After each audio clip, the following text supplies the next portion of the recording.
हाथ जोड़कर नमस्कार। प्रेम भरे दिल से दोस्तों, कामसूत्र का उद्देश्य केवल शारीरिक या यौन संबंधों का विवरण देना नहीं था, बल्कि यह एक संपूर्ण जीवन दर्शन को प्रस्तुत करता है। इसके उद्देश्य में मानव जीवन के काम, वासना पहलू को धर्म, नैतिकता और अर्थ संपत्ति के साथ संतुलित करने का मार्गदर्शन देना शामिल था। इसका मकसद व्यक्ति के सामाजिक, मानसिक और भावनात्मक विकास के लिए आधारभूत नियमों और मानकों को स्थापित करना था, ताकि वह जीवन को संपूर्णता में जी सके। कामसूत्र ने प्रेम, आत्मसंतोष और संबंधों को संपूर्ण और पवित्र रूप में प्रस्तुत किया। दोस्तों, कामशास्त्र की उत्पत्ति कैसे हुई, मैं आपसे यह नहीं कहती। चैनल को लाइक और सब्सक्राइब करें या दोस्तों को शेयर करें। सच्चे दिल से निवेदन है, पूर्णतः सत्य के लिए वीडियो लास्ट तक देखें। शिव पुराण कथा अनुसार भगवान शिव और देवी पार्वती अपने निवास कैलाश पर्वत पर प्रेमपूर्ण वार्तालाप कर रहे थे।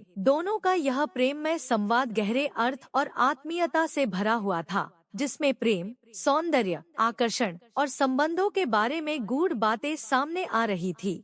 शिव और पार्वती का यह संवाद केवल शारीरिक आकर्षण तक सीमित नहीं था, बल्कि यह आत्मा और शरीर के बीच के संयोग और प्रेम के गहरे अर्थ को भी व्यक्त कर रहा था। इसे ब्रह्मांड के रचनात्मक ऊर्जा के प्रवाह के रूप में भी देखा गया। भगवान शिव के वाहन और अनुयायी नंदी उस समय कैलाश पर्वत पर ही उपस्थित थे। वे भगवान शिव के प्रति अनन्य भक्ति और समर्पण से जुड़े हुए थे और उनकी हर बात को सुनने और समझने के इच्छुक रहते थे। उस समय नंदी ने अनजाने में शिव और पार्वती के इस संवाद को सुन लिया। नंदी, जो शिव के प्रति अत्यंत श्रद्धा रखते थे, इस संवाद को सुनकर प्रेम, काम और संबंधों के गूढ़ तत्वों को जानने की जिज्ञासा से भर गए। भगवान शिव ने नंदी की इस जिज्ञासा को देखकर उनसे कहा कि जो कुछ उन्होंने सुना है वह केवल बाह्य प्रेम तक सीमित नहीं है, बल्कि इसके भीतर आत्मिक और मानसिक पक्ष भी शामिल हैं। शिव ने नंदी को प्रेम, आकर्षण और संबंधों के बारे में गहन ज्ञान दिया और उसे इस दृष्टिकोण से समझने की शिक्षा दी। शिव ने नंदी को यह ज्ञान दिया कि प्रेम और आकर्षण का सही उद्देश्य केवल शारीरिक संतोष नहीं,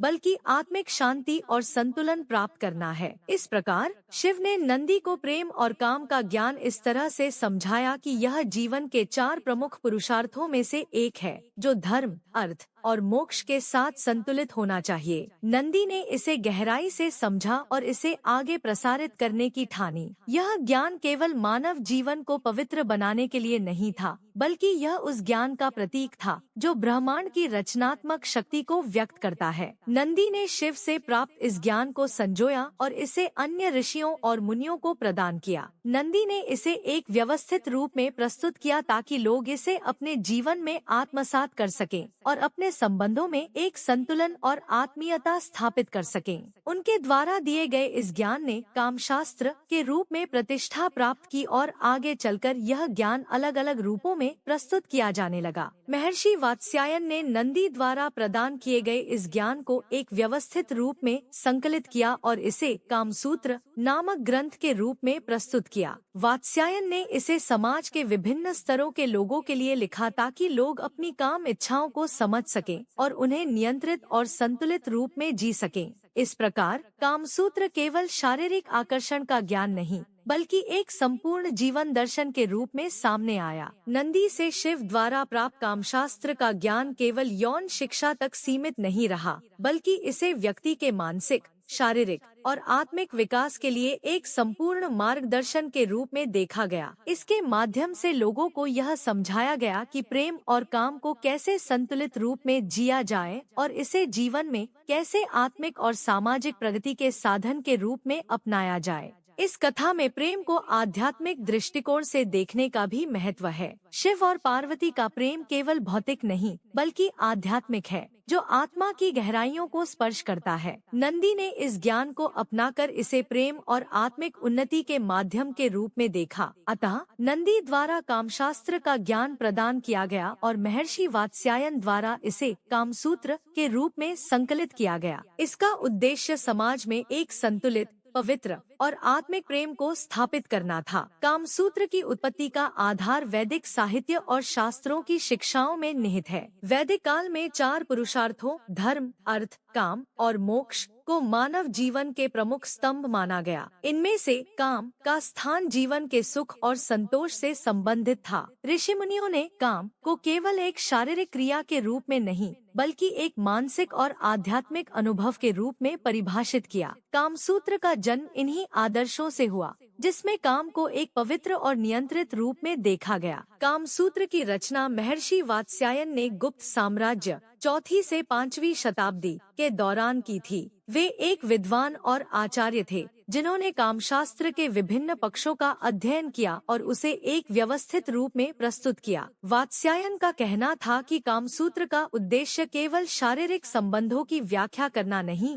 बल्कि प्रेम, सौंदर्य और संबंधों की संपूर्णता को समझाना है। वात्स्यायन ने अपने ग्रंथ को 7 भागों में विभाजित किया और इनमें 36 अध्यायों का समावेश किया, जिसमें उन्होंने प्रेम, सौंदर्य, दाम्पत्य जीवन और सामाजिक संबंधों के विभिन्न पहलुओं का विवेचन किया। उनके अनुसार कामसूत्र व्यक्ति को संतुलित और संयमित जीवन जीने का मार्गदर्शन देता है और इसे धर्म और अर्थ के साथ संतुलित रूप में देखता है। वात्स्यायन ने कामसूत्र की रचना उस समय की जब समाज में प्रेम और यौन संबंधों को लेकर कोई निश्चित मार्गदर्शन उपलब्ध नहीं था। गुप्त साम्राज्य के समय को कला, साहित्य और संस्कृति के विकास का स्वर्ण युग माना जाता है। इस काल में समाज में सांस्कृतिक और सामाजिक बदलाव हो रहे थे और वात्स्यायन ने इन बदलावों को ध्यान में रखते हुए कामसूत्र की रचना की। यह समाज में प्रेम और यौन संबंधों के प्रति एक स्वस्थ दृष्टिकोण को बढ़ावा देने का प्रयास था।